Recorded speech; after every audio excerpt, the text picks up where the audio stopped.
talked about two big questions. Who is Jesus? And what is discipleship all about? Jesus is seen in his great authority, or exousia, the Greek word is, authority in teaching, in healing, and casting out demons. What shall I do today? Tell about Jesus. Right, tell us all about Jesus. Can't hear you. Tell us about Jesus. About who? Jesus. Who? Jesus. Who? Right, so there we go. So we're now looking at Nigel's favourite story, Mark 9, 14 to 19, and we start with Sonia, do we? And it should be on there. The healing of a boy with an evil spirit. When they came to the disciples, they saw a great crowd around them, and some scribes arguing with them. When the whole crowd saw him, they were immediately overcome with awe, and they ran forward to greet him. He asked them, "What are you arguing about with them?" Someone from the crowd answered him, "Teacher, I brought you my son. He has a spirit that makes him unable to speak. And whenever it seizes him, it dashes him down, and he foams and grinds his teeth and becomes rigid. And I asked your disciples to cast it out, but they could not do so." He answered him, "You faithless generation, how much longer must I be among you? How much longer must I put up with you? Bring him to me." And they brought the boy to him. When the spirit saw him, immediately he threw the boy into convulsions, and he fell on the ground and rolled about, foaming at the mouth. Jesus asked the father, "How long has this been happening to him?" And he said, "From childhood. It has often cast him into the fire and into the water to destroy him. But if you are able to do anything, have pity on us and help us." Jesus said to him, "If you are able, all things can be done for the one who believes." Immediately the father of the child cried out, "I believe, help my unbelief." Then Jesus saw a crowd come running together. He rebuked the unclean spirit, saying to it, "You spirit that keeps this boy from speaking and hearing, I command you, come out of him and never enter in him again." After crying out and convulsing him terribly, it came out, and the boy was like a corpse, so that most of them said, "He is dead." But Jesus took him by the hand and lifted him up, and he was able to stand. When he had entered the house, his disciples asked him privately, "Why could we not cast it out?" He said to them, "This kind can only come out through prayer." So Moses descends Sinai to meet a rebellion. He came down the mountain and encountered the golden calf. Elijah went up to Mount Horeb and then came down to fight paganism and the apostasy of Ahab and Jezebel.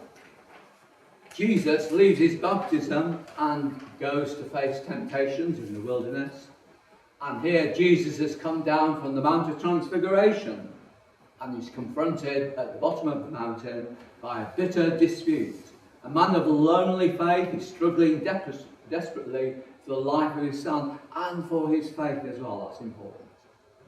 In the meantime, the disciples have not been idle. They have been trying to continue the mountain and the ministry of Jesus whilst Jesus was up the mountain. Yet they have fallen, and it's often the case, into a crisis without Jesus being there. So his absence is felt by all. Then they, that's the disciples and the crowd, will greet Jesus with awe and wonder. But that usually comes after the miracle, so they're really desperate to see Jesus. The whole crowd saw him and they were immediately overcome with awe, and they ran forward to greet him. His unexpected arrival causes hopes to rise straight away. There's a shift of attention from the scribes now to Jesus. That's his great authority. They're all dissatisfied with the disciples, yet they're not dissatisfied with Jesus. They're deeply satisfied now they have seen him. It starts with a scene without focus, purpose, all is incoherent and messy, full of dispute. Then all eyes turn to Jesus. when he arrives. Wherever Jesus goes, Jesus is always the focus of attention.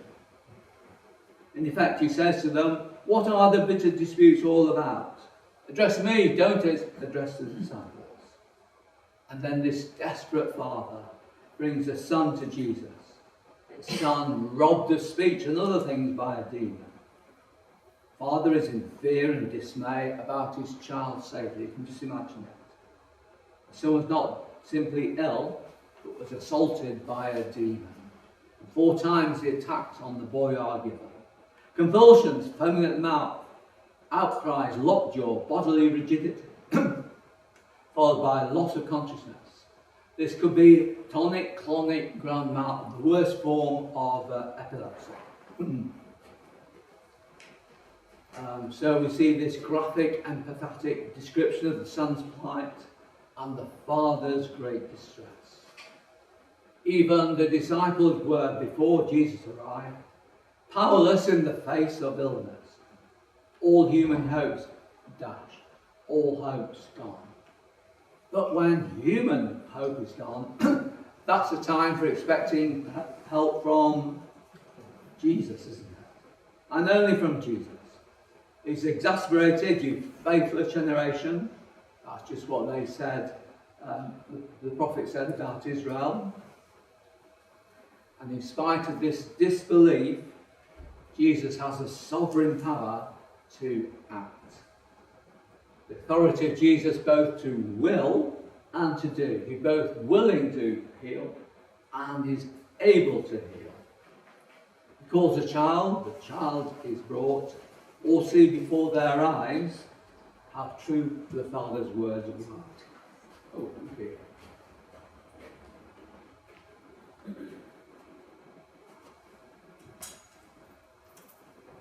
The epilepsy turns out to be just a front or a vehicle for evil, and the demonic erupts straight away before Jesus. The mission of Jesus is to confront and defeat the powers of evil. Jesus has been the most powerful one with a mission to bind the strong man and the demons and set free the captives. Yet, the presence of Jesus brings at first not peace but conflict and suffering first, and then there is rest. Storm and stress is often produced by Jesus, and only then something constructive occurs. And this conversation between Jesus and the Father is so important for Mark, because it's not about just a miracle, it's about faith. Mark and Jesus want miracles to lead to faith, and only then can true discipleship begin. Father's on a pilgrimage to a true full faith. In this conversation with Jesus, he tells Jesus the story of the boy. When he does so, he tells Jesus about his own heart, what he's going through, what he feels. And he comes to Jesus as a whole person with hard facts and human hopes. He stakes his all on that phrase. If you are able to do anything, have pity on me and us and help us. In Greek, it's help us and have compassion upon us. He wants help based on the compassion of Jesus. And so often in the miracles in Mark, we see compassion mentioned. Jesus can expel a demon with a word. Far more difficult to evoke like that. The greatest opposition to Jesus, and the most difficult obstacle, is, as we keep reading through the Gospel, disbelief. This father has a mustard seed faith, very tiny. He says, but if you're able to do anything, have pity on us and help us. Or, if you can do anything, take pity on us and help us. But if you can do anything, if you can, says Jesus. What's his if business? If you can. Everything is possible for the one who believes. Amen. Amen. It's not the unwillingness. True faith always sees how small and inadequate it is and risk everything on the small faith by turning to Jesus. Our insufficiency then leads to Jesus' sufficiency in the face of others. And faith cries out, Jesus is able. What does it cry out? Jesus is able. 1, 2, Jesus is able. and third, Jesus is able. yes. The crowd gathers, Jesus acts quickly so as not to attract attention to mere naked power. He commands, he rebukes, he's full of exousia and authority over the demonic yet again. Again, it looks like it's getting worse, the boy seems dead.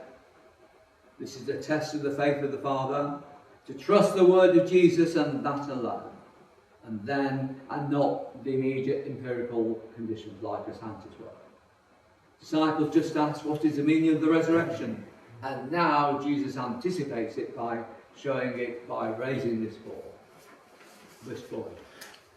Jesus, now again privately in the house with the disciples, explains to the insiders, his disciples, what has happened. So further instruction and revelation. That's always associated with the word house in Mark. This is the first time Jesus asked the disciples to pray in Mark. I'm not saying it's the first time ever, but it's the first time in the Gospel. 3 occasions before this when he's talked about prayer, and it's Jesus going out on his own, seeking his Father's help. And prayer must always be seen in the context of faith that connects it with the Spirit's power. Faith fully turned to God, being fully dependent upon Jesus. That is what faith is. Faith is focusing and directing faith. Prayer is focusing and directing faith in specific requests to the Father, to God. The Spirit's power not in myself, but in God alone. We need to wait and trust on his promise to save. The disciples are inadequate, they're called to tasks as yet beyond their ability. But the ministry is always not that of the disciples, but of Jesus. That's the power behind it. It drives us to prayer, being dependent upon God. That's God's gift to us. And so enable us to have fellowship with Jesus. I'll read the verse and then we'll pray. If you're able to do anything, have pity upon us and help us. Jesus replied, if you are able, all things can be done for him who believes. Immediately the Father cried out, I believe, help my belief. Father, please increase our faith. Help us to trust you in every situation. Help us to remember all things can be done for the one who believes. Amen. Amen. Amen. Thank you for joining us today. We hope that you found that sermon helpful and would like to join us again on another Sunday. In the meantime, you'll find resources available at our website, on YouTube, so please do take the opportunity to have a look, but let's hope to see you soon. God bless you.